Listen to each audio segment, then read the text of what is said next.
આજે તો ઇંગ્લિશના જમાનાની આ ભાઈએ પી લીધી કોલ્ડ કોકો હલાવતા હલાવતા.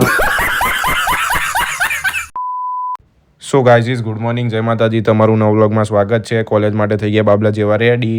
આજનું કરો આઉટફિટ ચેક. બારમાં પહેર્યા શર્ટ પેન્ટ. અચ્છા જી. નાસ્તો પાણી કરીને નીકળી ગયા કોલેજ જવા માટે. આજે તો પડી ગયા ભારેમાં મોડ અને લાગતી હતી ગરમી. 5 minutes later. કોલેજે પહોંચીને જોયું આજે તો હતા ક્લાસીસ ખાલી, કેમ કે ટીચરો આવતી નથી.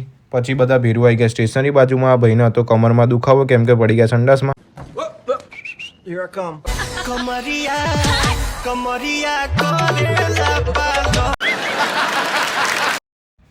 ટીચરો નથી આવી આજે ક્લાસીસમાં, એટલે અટેન્ડન્સ કરીને બધા ભીરું નીકળી ગયા ઘર માટે. ઘરે જઈને લાગી ભારેમાં ગરમી. કપડાં બદલીને આપણે બેસી ગયા જમવા. જમીને ગાઈજીસ આપણે સૂઈ ગયા હતા. A few moments later. અડધી ઊંઘમાં ભીરુનો આવ્યો ફોન, એટલે તૈયાર થઈને નીકળી ગયા રખડપટ્ટી કરવા. આ ભાઈએ ખવડાવી દીધા છે ભારેમાં ચીઝ ઢોકળા. फिर वही बात आ जाएगी, जो गरीब हो ना आदमी, यो साला अपनी आदत से गरीब हो. આજે તો આ ભાઈની પતિ ગઈ ભારેમાં પરીક્ષા, એટલે થઈ ગયા ખુશ. પી લીધું હલાવતા હલાવતા કોલ્ડ કોકો. 1 hour later.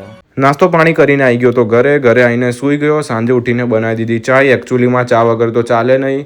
સાંજે આવ્યો ભીરુનો ફોન કે એડો રમી લઈએ ભારેમાં પબજી. પછી બધા રમવા લાગ્યા પબજી. આ ભાઈને ખબર નહીં શું થયું. અમે આમ કરી દેવાના, અમે આમ કરી દેવાના, અમે આમ કરી દેવાના. હમી હાનમાં હો ગ્રામ ગાંઠિયા ખાઈને હુઈ જાવ. થોડી વાર રહીને અહીં કહેતા કાળું ડોન, કેમ કે એમને રાત વગર ફાવે નહીં. એકચ્યુઅલીમાં અમને ઇમ્પોર્ટ કરાતા સાઉથ આફ્રિકાથી. વાવ, क्या लड़का है, वेरी हैंडसम बॉय. બાકાચીકી કરીને આવી ગયા હતા ઘરે. જમીને કરીશું વ્લોગ એન્ડ.